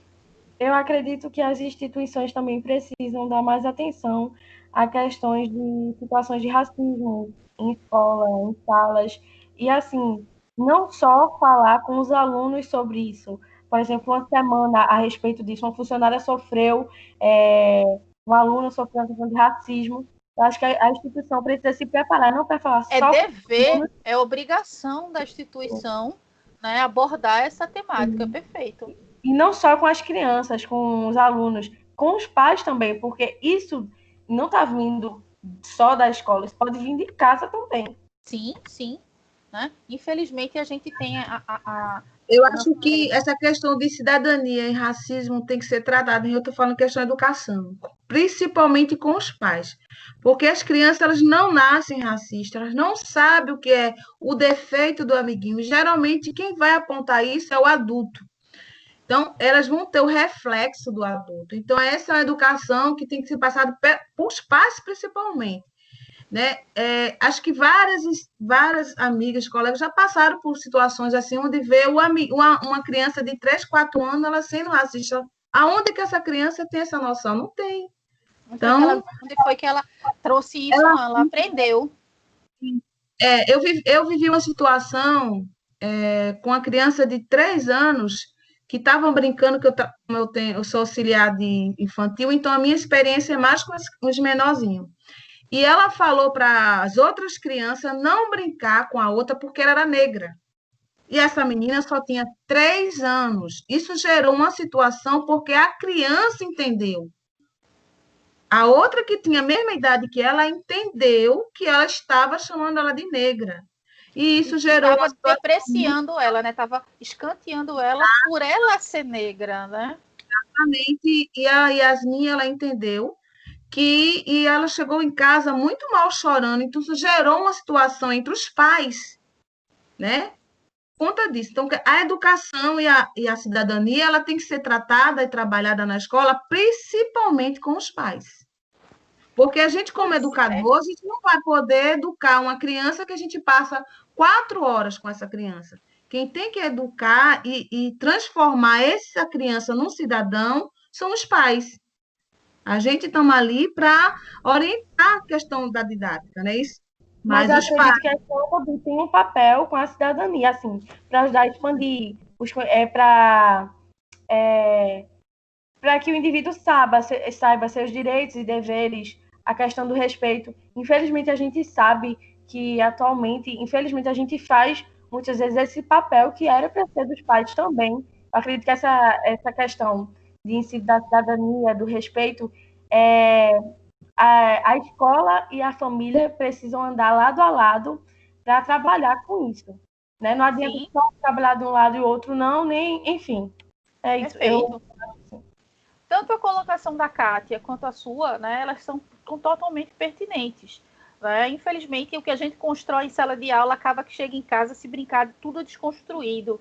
Né? Eu fico imaginando agora, né, com esse hiato gigantesco que a gente está vivenciando, né? Ou seja, mais de 6 meses praticamente, né, das crianças longe das salas de aula. Né? Então, quais os prejuízos, não só cognitivos, mas quais os prejuízos sociais, né, que ninguém consegue mensurar, ninguém consegue, sabe que vai ter os prejuízos, mas quais serão esses prejuízos ninguém sabe. Né? E, de fato, os pais, eles precisam de alguma forma entrar em contato, sim, né, com essa tentativa de desconstrução de alguns tipos de discriminação, de preconceito, né? Mas dificilmente a gente consegue mudar a perspectiva de um indivíduo, de um adulto. É muito mais fácil evitar que uma criança se torne um adulto racista, machista, enfim. Quem pediu a fala? Juliana, é Gisele. Oi, Gisele. Oi, Gi. Não só nessa questão de racismo, mas o respeito ao outro em todos os detalhes, em todas as coisas, né? Desde por exemplo, numa aula online, a gente dizer, por favor, todos desliguem os microfones com as crianças, para a gente poder ouvir a coleguinha tal. Então, todas as crianças desligam para ouvir aquela coleguinha que vai falar. Esse respeito, desde dos detalhes, faz com que a gente construa esse cidadão mais preocupado com o outro. Perfeito. Essa semana, na minha sala de aula, aconteceu uma coisa muito chata. Qual turma? Primeiro ano. Aí, uma menina, eu perguntei o que era lixo, né? A gente estava dando uma aula de ciências sobre coleta de lixo, e eu comecei a aula perguntando o que era lixo.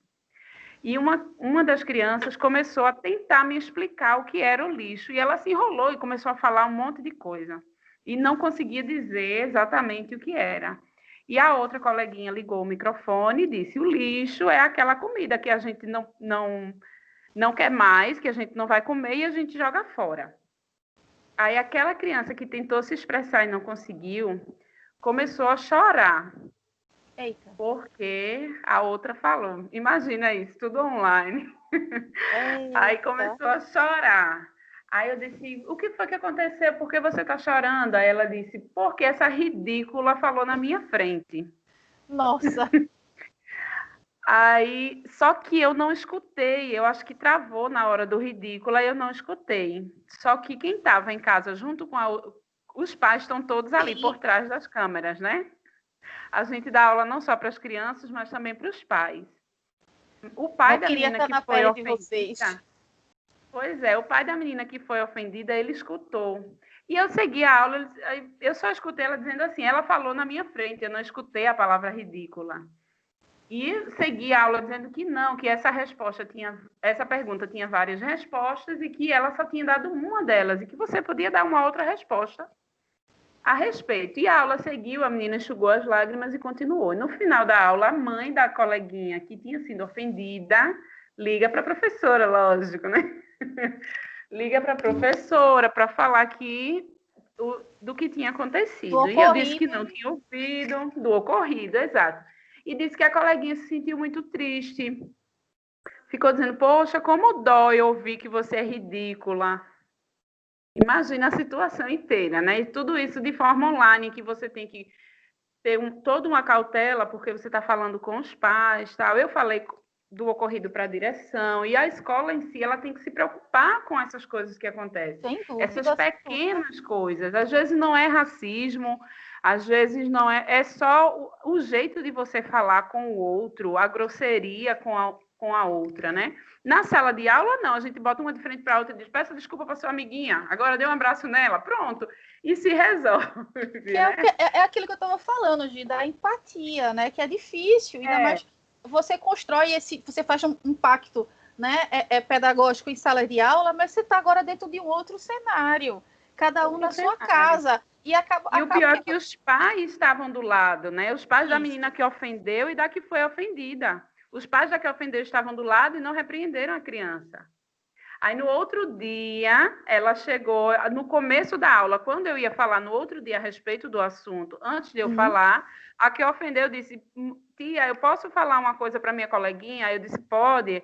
Ela disse, eu queria pedir desculpas porque eu lhe chamei de ridícula ontem. Então, assim, eu achei uma atitude bem louvável, né, dela. Parabenizei ela por ter reconhecido isso e falei um pouquinho sobre isso, sobre esse respeito às outras pessoas, que a gente não pode tratar as pessoas desse jeito. Mas, assim, foi uma situação que, se a gente deixar para lá, isso aí acaba formando pessoas, assim, que não respeitam o outro, não querem nem saber, falam o que querem, né? Ah, não, eu falo o que penso. Quantos adultos não tem aí que a gente conhece que diz assim, eu sou sincero, eu falo o que eu penso. Mas eu acho que não é sinceridade, né? Já é grosseria, já é com o outro, exatamente. Falta eu acho de que tem que ser sensibilidade, ensinado desde pequenininho. Exatamente, perfeita a tua colocação. E que bom, né, que a coleguinha percebeu que tinha feito algo negativo para outra, né? Porque é justamente isso. Às vezes a gente pensa que não, mas às vezes a minha atitude não me machuca, mas pode machucar, reverberar em outra pessoa, né? Para ela, naquele momento, ela não achou que ultrapassar a fala. A outra já estava nervosa, tentando dar a explicação dela, e aí vem e passa por cima. Já tem a questão aí do desrespeito, né? Ainda por cima falou, usou, depreciou a colega. Então, de fato, se a gente não aborda, se a gente não trata esse tipo de postura, essa criança ela iria, né, reproduzir isso cada vez de forma mais, né, ofensiva. Isso nos leva a pensar no que o autor traz para a gente, né, que o ideal dessa cidadania que a gente precisa trabalhar hoje nas escolas, como vocês estão trazendo aqui para a gente, é o que a gente chama de cidadania participativa. Oi, como assim cidadania participativa? É aquela cidadania em que eu participe ativamente dela. E o que seria eu participar ativamente? Seria eu me tornar protagonista. Então, as coisas, as minhas ações da EDER participativa, ativa, as minhas ações, tá? Eu tenho de compreender que elas têm consequências. É aquela máxima. A minha ação gera uma reação, tá? E aí, se eu procuro, né, agir de forma a não agredir o outro, então a tendência é que a reação que eu receba não seja a mesma, tá? Seja uma reação, não seja agressiva, seja uma reação, né, também de respeito. Então a gente fala que essa cidadania participativa, ela é aquela que é um exercício. Então a gente fala assim do exercício da cidadania. A cidadania não é só um status que eu possuo, né? Eu tenho direitos e deveres. Não, a cidadania é um exercício que eu tenho que pôr em prática cotidianamente. Seja num detalhe desse, como Gisele trouxe para a gente, né? Eu tenho que ser cidadã e respeitar o outro cotidianamente. Então, é um processo, aquilo que a gente falou mais cedo. E aí, essa educação... Professora. Oi, diga, Jéssica. Sou eu, Jéssica. E ultimamente que a gente está vendo é um festival de mau exemplos, né? Sim, infelizmente. Pessoas de grandes, né? De públicos, né? Que é dando um festival de mau exemplo, é o presidente da República que não respeita ninguém, é desembargador que não respeita ninguém, cidadãos, né? Que também não respeita outros da mesma patente. Na frente Outro de caso, todo né? mundo. Aquele caso do Isso, motoboy, né? isso, do Entregador. motoboy. Assim, tá virando um verdadeiro novo normal, né? Porque todo dia agora é uma novidade. Agora há pouco foi um padre faltando com respeito, dizendo que o pessoal que não estava indo para a igreja, que morresse, sabe assim, todo dia é uma novidade. Então, assim, essa questão de educação, de cidadania, o básico parece que está se perdendo. Então, se assim, a gente como educador, até os pais, que assim, joga muita responsabilidade na escola, se a gente em casa não puxar isso do pequeno, do educar, né, de buscar essa educação básica, isso está se perdendo. E que geração a gente vai trazer agora, né? Que futuro a gente vai trazer para esses jovens? Pode falar, professora. Não, isso que você falou, né, dos pequenos, né, já é cientificamente comprovado, tá, que a formação, né, das atitudes, né, até mesmo a própria pessoa fala, não, mas o caráter, não, a formação atitudinal e que a gente relaciona com o caráter, com a personalidade, ela se concretiza no indivíduo até os 6 anos de idade. Isso. Então, percebam a importância que a educação infantil tem. Né, gente? Porque eu fico imaginando, eles veem o pai, né, a mãe fazendo isso, imagina em casa, né, no dia a dia, o que não é passado, o que é ensinado. Pois é. Então, gente, o nosso grande foco tem de ser na educação infantil. Sim, fala quem queria. Tem alguém para falar antes de mim, eu acho. Jéssica, continue o que você ia falar, depois a Rícia fala. Só para finalizar rapidinho, hoje eu vi um post que me chamou muita atenção e muitas pessoas criticaram e outras ficaram assim, eu fiquei bem reflexiva porque eu parei e fiquei observando um Instagram da rede pedagógica disse assim: a educação é mais importante do que a faculdade. Mas Como nem é? todo mundo está Repete, preparado repete. para essa A conversa. educação infantil é mais importante que a graduação, não é isso? Eu fiquei parada, observando assim. Tá me escutando? Acho que caiu a internet. Deu uma cortada Deu uma na tua fala. parada. Foi. Isso. Repete como era o título Falou do da. pôster. Falou assim: a educação infantil é mais importante do que a faculdade. Sem dúvida. Sem dúvida. Aí muitas pessoas começaram a criticar no post. Eu fiquei parado observando, aí eu olhei assim e disse: realmente, se as pessoas dessem muito valor à educação infantil, né? Porque assim, você vê a pessoa da faculdade, quando você fala assim, não sei o que, pedagogia, ou você fala de qualquer coisa que você vai ser professor, e sempre é crítica, né? Sempre as pessoas desvalorizam, às vezes não fala, mas assim, olha de um jeitinho, sabe assim, como é desvalorizada a educação ainda nesse país, Uhum. né? E Como ainda isso é uma falta agenda. Isso é um projeto, isso. Jéssica. É um projeto Isso dessa é um desvalorização projeto. do E quando a gente professor, está da no meio da educação. educação, é que hoje em dia eu tenho uma visão de dizer assim, realmente, é extremamente desvalorizado. As pessoas não têm a noção da grandiosidade de como é importante a educação, de como muita coisa, a economia seria diferente, a política seria diferente, tudo seria diferente nesse país se a Gente, gente não é pensasse preciso de muito forma esforço diferente na nisso. educação. Não é preciso muito esforço, não é só ver os exemplos dos países que a gente chama, né, países de primeiro mundo, né? Exatamente. Qual a receita de sucesso desses países? É a valorização da educação, né? E a valorização da educação começando desde a educação infantil. E como eu falei para vocês, já foi comprovado. É o período mais crucial da formação da personalidade e do caráter do indivíduo. Então é nesse momento que a gente tem que trabalhar bem direitinho, certo? A questão da coletividade, a questão do que é meu, do que é do outro, do que é do coletivo, do respeito.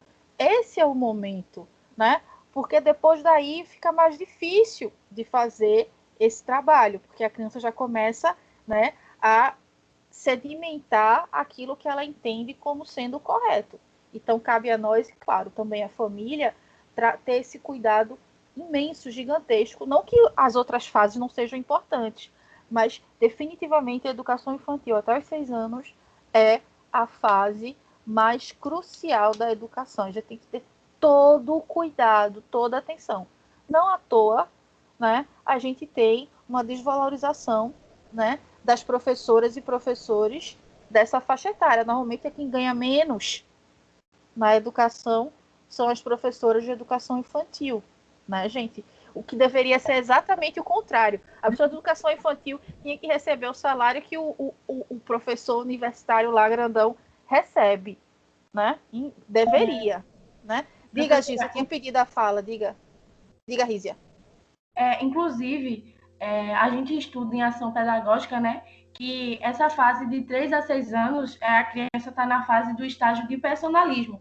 Então, ela começa a ter aquela fase de imitação, que é quando a criança ela imita quem ela mais admira, ou seja, seus pais, sua professora, que ela tem aquele vínculo afetivo mais assim. Então, assim, realmente, como você falou, é uma fase muito importantíssima, que é a primeira infância, a educação infantil, que é um estágio onde a criança vai começar a desenvolver sua personalidade, ela vai ter o conflito pelo desejo de autonomia dela também, vai precisar do fortalecimento do vínculo com a família para formar essa personalidade dela também, porque ela vai acabar se espelhando em quem ela vê, assim, no pai, na mãe, na professora, enfim. Perfeito, perfeito. Isso mesmo, Rízia. Né? Ou seja, é estabelecido, é determinado. Jéssica, vi que você compartilhou aqui no chat. Quem não tiver com o chat aberto, Jéssica compartilhou o post que ela falou aqui, que diz, né, educação infantil é mais importante que a faculdade e a sociedade não está pronta para essa conversa. Né? E, de fato, é verdade. É verdade mesmo. Né? Não à toa, é um projeto, né, estatal, um projeto estatal, não, um projeto governamental, né, de desvalorizar e de depreciar a nossa função, né? Ainda tem pai que acha que a criança, quando está com 3 anos, de 2 anos e meio a 3 anos, diz que não precisa ir para a escola, que ainda é muito pequenininho para aprender. Quando ele está muito enganado. Perfeito. Criança, quando está com 2 anos, ela já está formando uma personalidadezinha, porque já está entendendo o que o adulto está falando, o reflexo do adulto. Então, é a hora, sim, quando a criança está com 2 anos, 2 anos e meio, ir para a escola, sim. Ter essa conscientização da cidadania, aprender a compartilhar, aprender a dividir, que tudo isso é passado na educação infantil. É lá, sim, a base. Eu sou fã da educação infantil, porque eu acho que é a base de tudo. É onde está criando as raízes. É onde está tudo ali. Quando Rapaz, eu tô vendo aqui, isso que tu tá falando, Kátia, eu li aqui o post do Vitor, né, falando que, infelizmente, o que é que acontece muitas vezes? É que são colocadas pessoas completamente despreparadas na educação infantil, né? Tanto em escolas públicas, a gente vê muito isso, quanto em escolas privadas. É porque eu só penso que a educação infantil, a tia tem que ficar só assim para a criança. Ah, tiazinha, bom dia! Não, mas tá o erro aí. Tem que, a criança, elas estão crescendo, então a tecnologia está com muita informação. E automaticamente essas crianças elas já estão tendo esse entendimento rápido. Então, se você dá a essas crianças a oportunidade delas se fazerem entender, que é onde ela está ali na questão do primeiro aninho, segundo, que é o que a gente chama de maternal, essas coisas todas, é onde elas surpreendem a gente com comentários que deixam a gente aprende com elas também. Então, assim, existe realmente pessoas totalmente despreparadas que deveria existir um tipo de treinamento, até para estagiários, às vezes, que vem, eu digo por conta da experiência, que vai trabalhar na educação infantil e não tem muita experiência em lidar com aquelas crianças, e aí ele fica um pouco perdida com aquele universo. Mas é a base de tudo, e eu acredito que houvesse um investimento maior. Tem uma reportagem, acho que tem um vídeo correndo aí no Instagram, que tem uma senhora que diz assim: não adianta fazer investimento em presídios se não tiver um investimento com a nossa educação, ter mais creches, onde existem pessoas preparadas para tomar conta de nossos filhos, porque se lá ficarem e estudarem, com certeza se tornará cidadãos de bem, que não vai precisar ter presídios, parede para ter essas pessoas dentro. Então, assim, eu acredito que é questão política mesmo, um investimento mais... um investimento melhorzinho, eu acredito, porque como somos muito mal assistida a classe dos professores, então isso fica um pouquinho a desejar e a gente quer tratar a educação de qualquer jeito e a gente sabe que não é assim, né? Ô, Kátia, tem um economista e cientista, né, Heckman, que ele ganhou o prêmio Nobel, tá, de economia, porque ele criou o que a gente chama de equação de Heckman. Ele disse, né, norte-americano, então ele fala em dólar. Ele disse o seguinte, a equação dele é o seguinte: a cada $1 investido na educação infantil vai gerar uma economia de $7 para o país. Aí, como? Por quê? Porque se você investe na educação infantil, você vai gastar menos, né? Como você falou, nas questões, né, de justiça, nas questões de drogas, de saúde, né? Então você vai gastar menos lá no futuro se você investir. Se houvesse esse investimento, mas a gente vive num país que... O cara ganhou o prêmio Nobel com essa equação, uma coisa que a gente, né, já tem isso como... Não é inventar a roda. Não é inventar a roda, é o caminho lógico. Mas é isso que acontece coisas. Mesmo, é que assim, a gente fala no Brasil porque a gente mora no Brasil, né? Mas assim, a gente trata a educação de todo jeito. A educação aqui é tratada assim, ao léu, né? De bolo. De bolo. Mas isso é uma coisa que já vem... É cultural, infelizmente. Essas crianças, muitas vezes, elas não sabem ler, não sabem escrever, não tiveram uma boa educação, tiveram que largar a escola para trabalhar, para sustentar essas crianças. Os que procuraram evoluir um pouco exigem mais dessas crianças, outros botam essas crianças por conta de benefícios públicos que a gente sabe que existe, que essas crianças precisam ter notas, que tem aí várias situações, e assim é a nossa políticas públicas. Sem dúvida. Gente, um exemplo de tudo isso que a gente está falando, tá? De que não está funcionando a educação, ou de que a educação ela é desvalorizada, né? E isso tem a ver diretamente com também questões econômicas, é a necessidade de a gente, ainda hoje, em pleno século XXI, termos necessidade de ter turmas de EJA, de educação de jovens e adultos. Não que não deva existir, assim, eu acho importantíssimo que tenha, mas concordam comigo que se as pessoas tivessem se a educação fosse algo levado a sério, se as pessoas, né, tivessem uma qualidade de vida que não necessitasse, por exemplo, ter que trabalhar desde cedo, ter que buscar sustento desde cedo, né, as pessoas não sairiam da escola no tempo certo e não precisariam futuramente estar correndo atrás, certo, desse prejuízo, tá? Então, é um exemplo de que as coisas não estão dando certo, que a gente precisa ainda hoje ter educação para jovens e adultos. O ideal é que a gente não precise ter turmas de jovens e adultos, porque todo mundo conseguiu estudar. Professor. Oi. No Instagram, não sei se todo mundo acompanha, quem puder ter a oportunidade, tem o Instagram do professor José Pacheco, que é da Escola da Ponte de Portugal. E ele fala muito isso que a senhora falou, professora, da questão do EJA. Só é o reflexo do Brasil, da falta da valorização da educação infantil, de como aqui no Brasil é gritante ainda o EJA. Em outros países existe, assim, poucos têm ainda, né? Porque, assim, existem casos, né, de dificuldades e tal. Mas aqui no Brasil é gritante, e entra ano e sai ano, isso só aumenta, só aumenta, só aumenta. E, assim, aumenta e a evasão também é muito grande, porque começa e não termina, é sem fim, isso não tem fim. Então, ele tem vários posts assim, que ele comenta muito a respeito disso. Quem puder, o Instagram José Pacheco. José Pacheco, massa. Ele comenta muito. Eu sigo esse Instagram, a respeito disso.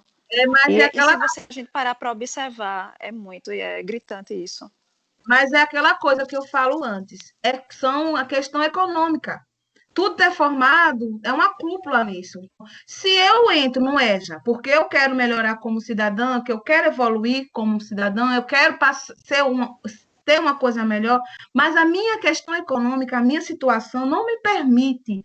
Então, com certeza, eu vou ficar cansada porque eu não vou dormir bem, eu não vou me alimentar bem. Então, primeira coisa que eu vou ter que fazer é sacrificar a parte educacional. No caso, eu vou deixar de ir à escola. Eu vou deixar de ir, preciso dormir, porque amanhã eu acordo mais cedo. Então, a questão dessas pessoas deveriam ser assistidas com um olhar mais amoroso, com um olhar assim, não, a educação, ela precisa ser cidadãos, ela precisa desse tempo, mas, infelizmente, a educação no Brasil, ela é totalmente desvalorizada e desassistida, porque um governo que acha que 3,5% de distribuição de renda para educação e saúde é o suficiente e dá 7, 8, pontos de investimento. Para exército, né? Exatamente. Então, por aí você tira toda a questão política, que o país não quer ter pessoas que briguem pelos seus direitos de cidadania, só quer que tenham deveres. Né? Infelizmente. Outros exemplos terríveis são os ministros da educação que tivemos, né? E estamos sem, né? Ministro da educação. Diga, Gi. Gi, quer falar? Em relação à tua fala do EJA, né? E se a educação fosse uma educação que tivesse muitos investimentos, que fosse uma boa educação pública, não teria necessidade de ter as salas de EJA. E também não teria necessidade de haver as cotas para a escola pública. Perfeito. Que a escola pública fosse de qualidade. Eu sou totalmente a favor das cotas. O privado seria o público e o privado seria igual. Então, independente de você estudar em uma ou em outra. Eu acho que isso só vai acontecer quando a educação só vai melhorar. Acho que quando as escolas privadas não existirem mais, quando os filhos Perfeito. dos grandões tiverem que estudar na escola pública.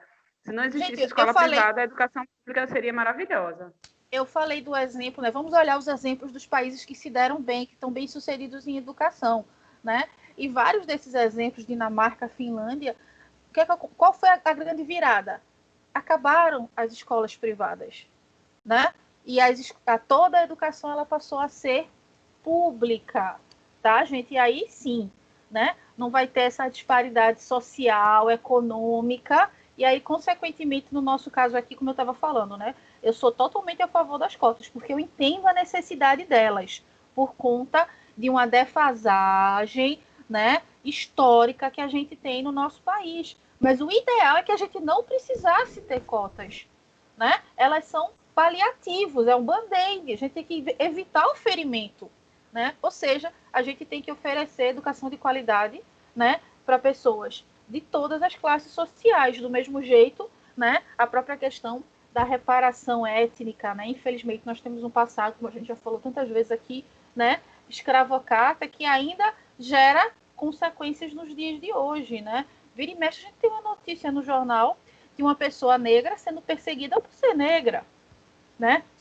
Sofrendo violência, sofrendo discriminação, simplesmente porque as pessoas olham e já pensa o pior daquela pessoa, simplesmente porque ela é uma pessoa negra, né? Então, isso é muito, muito, muito, muito sintomático da nossa sociedade que está falhando, né, lindamente em relação ao que diz respeito aos princípios da cidadania. E aí, pensando na escola enquanto esse espaço, tá, gente, para discussão cidadã, eu estava lendo no texto, pesquisando para vocês, algo conhecido, não sei se vocês já ouviram falar sobre isso, que é a pedagogia empreendedora. Alguém já falou para vocês sobre a pedagogia empreendedora? Quando eu falo empreendedorismo, o que é que vem à mente de vocês? Empreendedorismo. O que vem à mente de vocês? Uma pessoa ser empreendedora. Vem à mente quando você trabalha para si mesmo, por exemplo, você vai empreender. Quando você Inovar. Inovar, isso. Tem muito a ver, quando a gente fala em empreendedorismo, tem muito a ver com a questão financeira, com a questão de mercado, certo? Mas no que diz respeito à pedagogia empreendedora, é você pensar que as suas ações, elas são de utilidade coletiva, ou seja, eu vou produzir, olha aí, quando a gente fala de pedagogia empreendedora, esse princípio que falou, eu vou trabalhar para mim mesmo, certo? Eu vou ser o protagonista. E, consequentemente, eu sendo protagonista, eu tenho que ter a noção de que aquilo que eu vou realizar vai ser bom para as outras pessoas. Que eu reafirmo. Se eu vivo em coletividade, o que é bom para o outro vai ser bom para mim. Certo, gente? Então, essa perspectiva dessa educação empreendedora, tá? É no sentido de produção. Eu vou produzir algo positivo. Eu vou produzir algo para a minha sociedade que será bom, será, né, aproveitado. Então, a gente está falando aí de protagonismo, que é a coisa que, se vocês já se debruçaram sobre a BNCC, tem muito essa questão da produtividade, do aluno ser proativo, do aluno ser protagonista, do aluno ser, né, empático, tá? Isso é fundamental. E criativo, perfeito. Né? Empreendedorismo também tem muito a ver com criatividade, com criar. E eu vou criar algo que seja bom para o coletivo, tá? Então, quando a gente começar a discutir, vocês ouvirem mais um pouco sobre pedagogia empreendedora, vão atrás, né? E a prova grande da necessidade da gente discutir a cidadania, que a escola é um espaço, né, de cidadania, que a gente tem um conjunto de leis, certo? Um estatuto de leis específico para aqueles indivíduos que frequentam as escolas, que são as crianças e os adolescentes, o famoso ECA, né? Então, sim, crianças e adolescentes são seres, são sujeitos dotados de direitos, mas de deveres também. Tá, gente? Então é fundamental, né? Muitas vezes o pessoal fala que o ECA está para proteger marginal, né? Tem gente que tem essa perspectiva, né? Mas, na verdade, é trabalhar com as crianças e adolescentes desde cedo a importância, certo? De leis, a importância, o que é ter um direito, o que é seguir uma regra, tá? Tá lá o estatuto, certo? E aí, essa cidadania hoje, trazendo para a atualidade, ela tem que priorizar a formação do sujeito crítico e reflexivo. Aí eu volto a dizer para vocês, né? O status quo, né? Ou seja, a instituição governamental, ela quer que os seus cidadãos sejam críticos e reflexivos, ou quer indivíduos ignorantes e reprodutores de determinadas atitudes sem pensar no que estão fazendo? Qual que é o cidadão, o segundo modelo, né? Exatamente isso, né? Dificílimo a gente, parece que a gente está dando murro em ponta de faca, certo? E aí essa formação do sujeito crítico e reflexivo, gente, é uma coisa que eu vou dizer para vocês, por mais que se fale, né, sobre a questão da parcialidade ou imparcialidade, a educação, ela não é neutra. A educação, certo? Ela parte de uma escolha, tá, gente? De um projeto educacional. Só nisso. Se eu tenho um projeto, se eu tenho um PPP, eu já estou tomando um rumo, eu já estou escolhendo uma abordagem. Então, eu não estou sendo neutro, tá, gente? Educação, ela não é neutra. Educação, ela tem, sim, inclinações, ela tem, sim, tendência, tá? E aí, ela tem que ser transformadora, como trouxeram, foi Isa que falou pra gente, e tem que ser comprometida. Quando eu falo comprometida, eu estou falando com o coletivo, tá, gente? E aí a gente tem aí os princípios da igualdade, democracia, justiça social e justiça econômica. Porque se a gente trabalha, como eu falei aqui da equação do Heckman, se a gente trabalha com educação, né, investindo em educação, a gente não vai precisar investir futuramente em presídios, né, em instituições, né, de reabilitação para dependentes químicos. A gente não vai precisar de nada disso. Veja o caso da Holanda. A Holanda está fechando presídio, gente, porque não tem preso. Justamente porque as pessoas, né, os índices de criminalidade estão diminuindo, justamente porque a educação está surtindo o seu efeito, né? Não é mágica, não é coisa de outro mundo. O caminho é esse, o caminho a gente sabe. Certo, gente? Bom, era basicamente isso que eu tinha para trazer para vocês. Tinha também uma discussão que eu queria fazer, que é justamente sobre como a BNCC hoje ela está trazendo a cidadania. Eu peguei uma matéria, aí o que eu vou fazer? É o seguinte, como a minha ideia era que a gente lesse a matéria, só que a gente vai ficar muito, muito demorado, eu vou fazer o seguinte, eu vou mandar o link da matéria, vou botar o link da matéria aqui no chat, e vou mandar para a Joyce disponibilizar também para vocês no grupo do WhatsApp. E aí eu vou fazer o seguinte, vocês vão ter uma tarefinha de casa. É ler, tá? Essa matéria, a matéria sobre a cidadania na BNCC. É uma matéria pequena, não é muito grande, não. Tá? E vão trazer para mim essa perspectiva de vocês. O que é que vocês entendem? Como é que a BNCC está vendo, né, a cidadania? O que tipo de cidadania é essa que a BNCC quer que a gente trabalhe com nossas crianças e adolescentes? Deixa eu copiar aqui o link que está aqui no meu navegador. Eu vou copiar o link para dar para vocês. Mas eu já de antemão pergunto, ficou alguma dúvida, gente, na discussão que a gente se propôs hoje? Alguém ficou com alguma dúvida? Alguém quer fazer mais alguma colocação?